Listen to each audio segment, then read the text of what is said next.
Next topic आता है ऊर्जा। आपने बहुत बार शब्द सुना होगा जलाऊ लकड़ी, गोबर, जीवाश्म ईंधन, कोयला, पेट्रोलियम, सौर ऊर्जा, वायु ऊर्जा। ये शब्द आपने बहुत बार सुने होंगे, है ना। घर में भी हम बिजली जलाते हैं, तो ये सब जो है ना ऊर्जा में शामिल होंगे। ऊर्जा के जो स्रोत है ना उसको हम दो भागों में बांटते हैं, ऊर्जा के पारंपरिक स्रोत और गैर पारंपरिक स्रोत। ऊर्जा के पारंपरिक स्रोत वे स्रोत हैं जो आम तौर पर लंबे समय से उपयोग में हैं। इनकी अधिक खपत होने के कारण ये समाप्त हो सकते हैं। ये बड़े पैमाने पर पर्यावरण को दूषित करते हैं, ग्लोबल वार्मिंग या पर्यावरण को प्रभावित करते हैं। इनका पर्यावरण पर बुरा प्रभाव पड़ सकता है। ये मुख्य रूप से औद्योगिक और वाणिज्यिक क्षेत्र में काम आते हैं। ये कॉस्टली पड़ते हैं, महंगे होते हैं, क्योंकि समाप्त होने का डर रहता है ना इनका। ऊर्जा के जो गैर पारंपरिक स्रोत हैं वे हैं जो कुछ दशकों पहले ही पहचान में आए हैं, यानी बहुत पुराने नहीं हैं। ऊर्जा के गैर पारंपरिक स्रोत कुछ ही दशकों पहले आपके प्रचलन में आए हैं, पहचाने गए हैं। इन्हें समाप्त नहीं किया जा सकता, यानी ये लॉन्ग लाइफ चलेंगे। ये पर्यावरण के अनुकूल स्रोत माने जाते हैं, क्योंकि इनके कारण कोई प्रदूषण नहीं फैलता है। ये मुख्य रूप से घरेलू उद्देश्यों के लिए उपयोग किए जा रहे हैं। तुलनात्मक रूप से ये माना जाता है कि ये कम खर्चीले पड़ते हैं। जैसे फॉर एग्जाम्पल जो सौर ऊर्जा है, वायु ऊर्जा है, ये कौन सी ऊर्जा है? गैर पारंपरिक स्रोत है। इनके समाप्त होने का डर नहीं है, पर्यावरण को दूषित नहीं हो रहा। कुछ ही दशकों पहले इन चीजों का आविष्कार हुआ है। तो क्लियर, दोनों में फर्क पता चला। जो जलाऊ लकड़ी है, जीवाश्म ईंधन है, गाय का गोबर है, ये सब चीजें जो है वो बहुत पुराने समय से हम प्रयोग में ऊर्जा के रूप में ला रहे हैं। तो ये कौन से स्रोत हो गए? पारंपरिक स्रोत के उदाहरण पूछ लें तो जलाऊ लकड़ी, जीवाश्म ईंधन, गाय का गोबर। जो जीवाश्म ईंधन है उसी के आगे तुम सब जानते हो, इनके पॉइंट्स बनते हैं तेल, कोयला, पेट्रोलियम, प्राकृतिक गैस। ये सब पारंपरिक स्रोत हैं। क्लियर?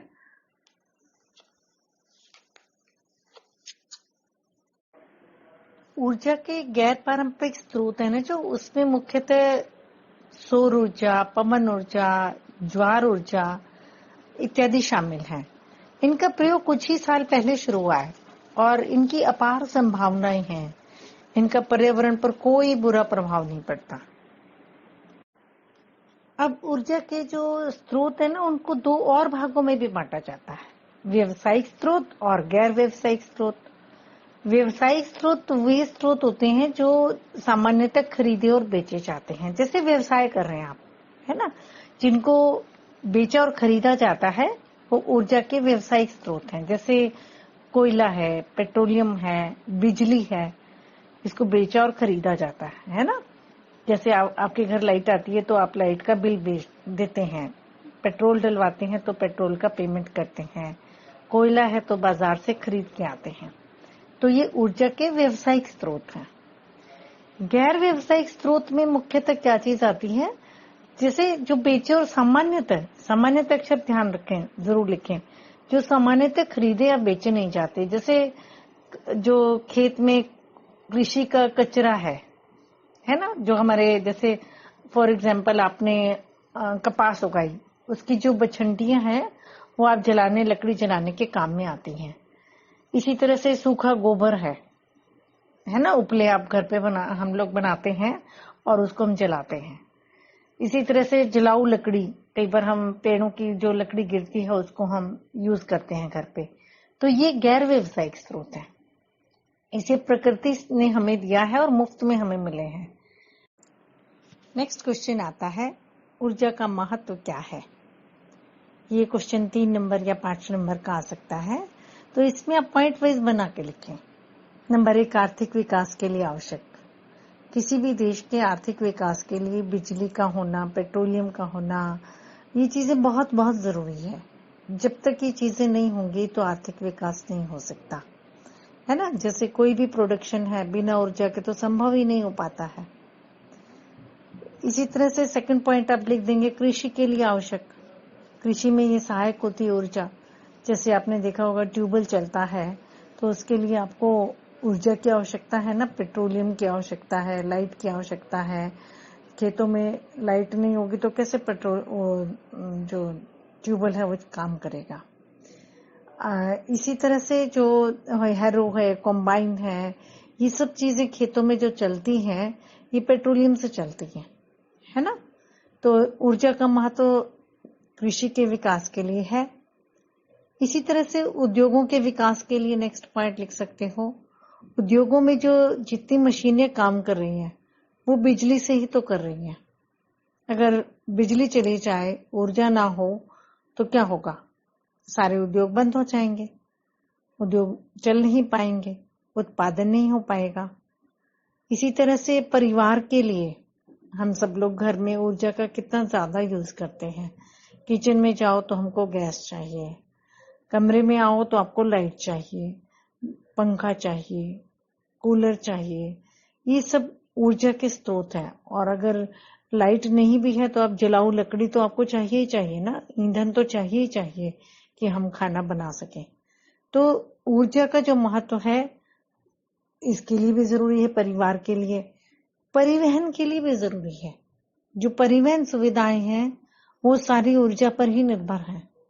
वो सब रुक जाएंगी अगर ऊर्जा नहीं होगी, है ना। जैसे ट्रेन है, तुमने देखा होगा इलेक्ट्रिसिटी से चलती है। पहले जमाने में भी जो ट्रेन थी, आपने गदर फिल्म देखी होगी, तो कोयले से चल रही थी ट्रेन। तो ऊर्जा का महत्व तब भी था, आज भी है। आज लाइट से चलती है। ऐसे सारे के सारे जो सड़क के व्हीकल्स हैं वो किससे चल रहे हैं? पेट्रोलियम से चल रहे हैं, है ना। तो कहने का मतलब ये है कि ऊर्जा का महत्व हर क्षेत्र में है।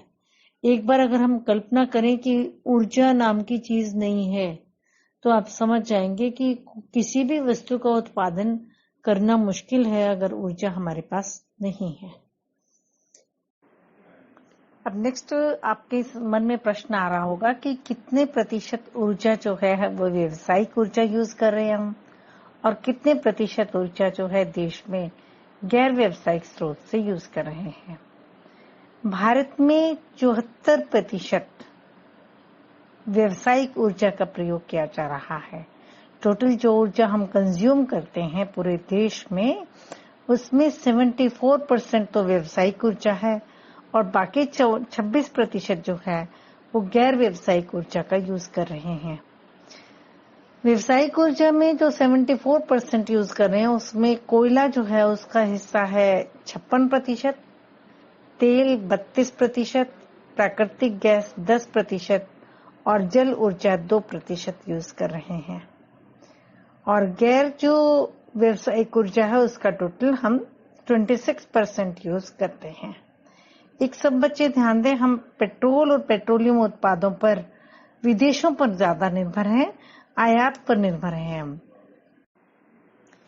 व्यावसायिक ऊर्जा में भी जो पहले ना परिवार क्षेत्र जो व्यावसायिक ऊर्जा का यूज कर रहा था, पूरी व्यावसायिक ऊर्जा को यदि मैं 100 मान लूं, ठीक है, पूरी व्यावसायिक ऊर्जा को यदि मैं 100 मान लूं तो 1953-54 के आंकड़े देखे ना तो परिवार क्षेत्र इसका 10% यूज कर रहा था, कृषि क्षेत्र केवल 1% यूज कर रहा था, उद्योगों में 40% यूज हो रही थी, परिवहन में 44% यूज हो रही थी और बाकी स्थानों पर 5% यूज हो रही थी।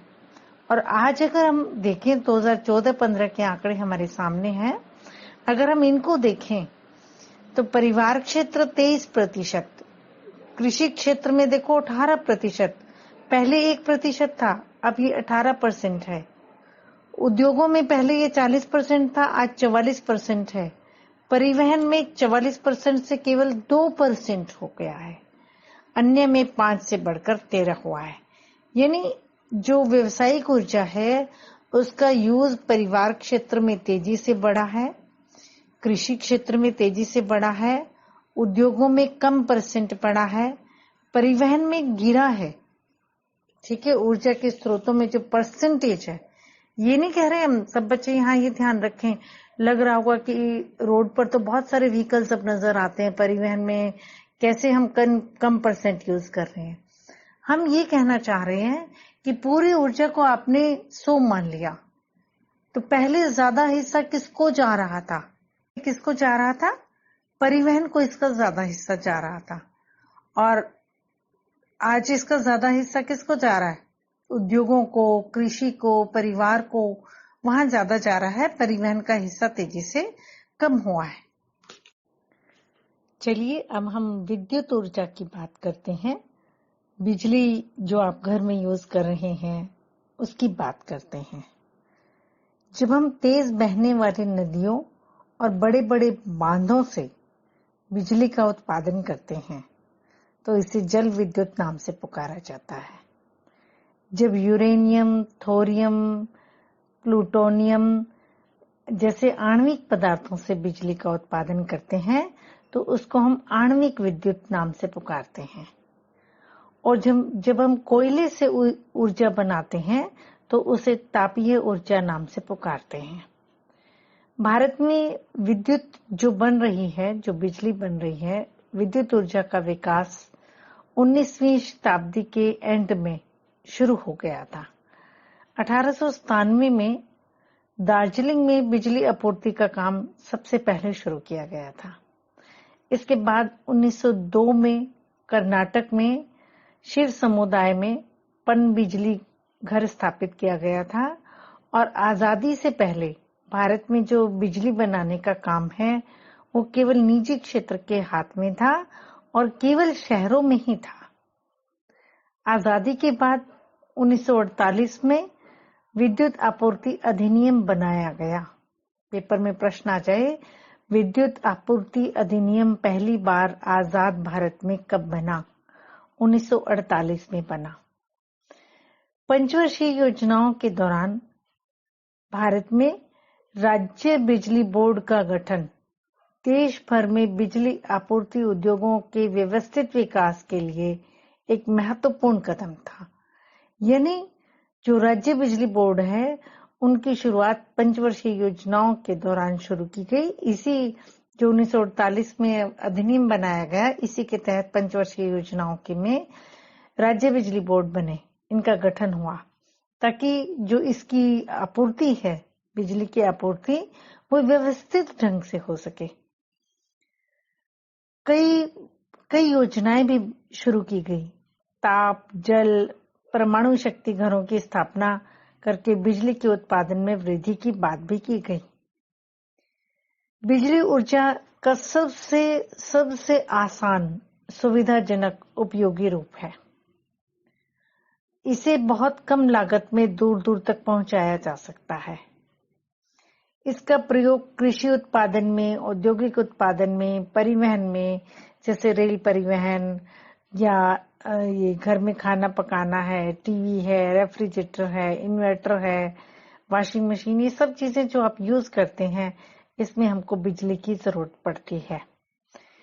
बिजली का उत्पादन मुख्यतः 3 तरह से होता है: कोयले से, पानी से, आणविक शक्ति से, आणविक पदार्थों से।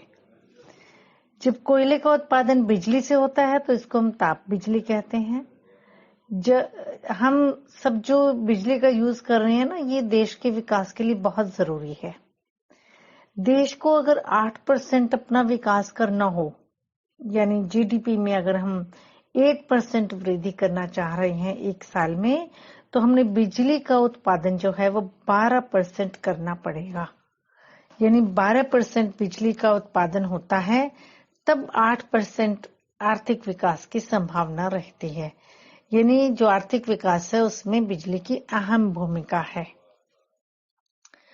2016 की अगर हम बात करें तो कुल उत्पादन में जो जितना बिजली का उत्पादन हुआ उसका 67% जो है वो तापीय स्रोत से था। नेक्स्ट आता है कि जो बिजली का महत्वपूर्ण स्रोत एक परमाणु ऊर्जा भी है, जो पर्यावरण के संबंधी फायदे भी हैं, दीर्घकाल में या सस्ती साबित हो सकती है। और भारत में ना परमाणु शक्ति से जो ऊर्जा बनती है वो केवल 2.4% बनती है और विश्व का में जो बन रही है वो 13% बन रही है आणविक शक्ति से। भारत में कितनी बनती है? तो 2.4%। और सबसे ज्यादा बिजली किससे बन रही है? तापीय ऊर्जा से बन रही है। ठीक है, ये थे ऊर्जा को कैसे कैसे हम बना सकते हैं। नेक्स्ट टॉपिक आता है विद्युत ऊर्जा की जो चुनौतियां हैं वो क्या है। उपभोक्ताओं तक पूरी बिजली नहीं पहुंच पाती। सबसे पहले उपभोक्ताओं तक पूरी बिजली नहीं पहुंच पाती क्योंकि इसका एक जो बड़ा अंश है, जितनी बिजली बनती है उसका एक बड़ा भाग तो जो पावर स्टेशन है ना वहीं कंज्यूम हो जाता है। जैसे आपने देखा है अपने तीतरम में भी एक पावर हाउस बना हुआ है ना बिजली का, प्योदा रोड पे जब हम जाते हैं तो देखा होगा कितने बड़े बड़े टावर लगे हैं, इसके खंभे लगे हैं बड़े बड़े। तो एक बहुत बड़ा हिस्सा जो बिजली का है वो उपभोक्ताओं तक पहुंच ही नहीं सकता क्योंकि वो बिजली को एक स्थान से दूसरे स्थान तक पहुंचने में ही रास्ते में ही बहुत सारी बिजली कंज्यूम हो जाती है। दूसरा सेकंड पॉइंट आता है ऊर्जा का कम उत्पादन। भारत में जो ऊर्जा का उत्पादन है वो बहुत पर्याप्त मात्रा में है ही नहीं। जो उत्पादन है वो केवल 9% की दर से बढ़ाया जा सकता है। बहुत कम बिजली का उत्पादन भारत में हो पा रहा है। थर्ड पॉइंट आता है राज्य विद्युत बोर्ड है उनको हानि हो रही है।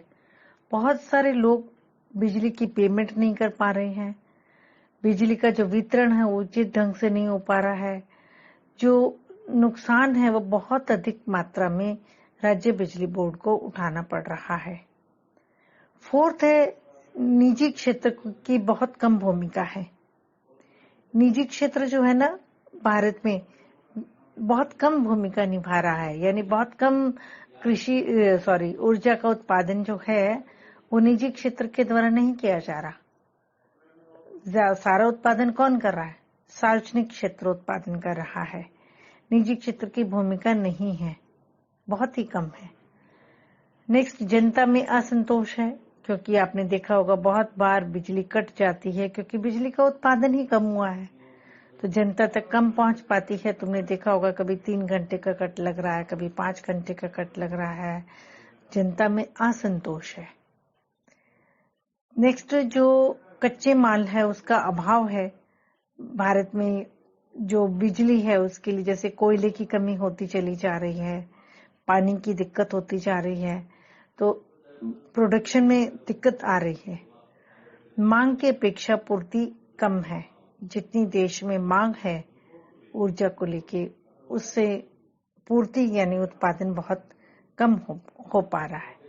ये था ऊर्जा के लिए यानी बिजली के लिए जो चुनौतियां हैं। क्या क्या पॉइंट बने? उपभोक्ताओं तक पूरी बिजली न पहुंच पाना, ऊर्जा का उत्पादन ही कम होना, राज्य बिजली बोर्ड को हानि होना, निजी क्षेत्र को बहुत कम भूमिका होना, जनता में असंतोष होना, कच्चे माल का अभाव होना और मांग की अपेक्षा पूर्ति का कम होना। ये मुख्य पॉइंट्स हैं।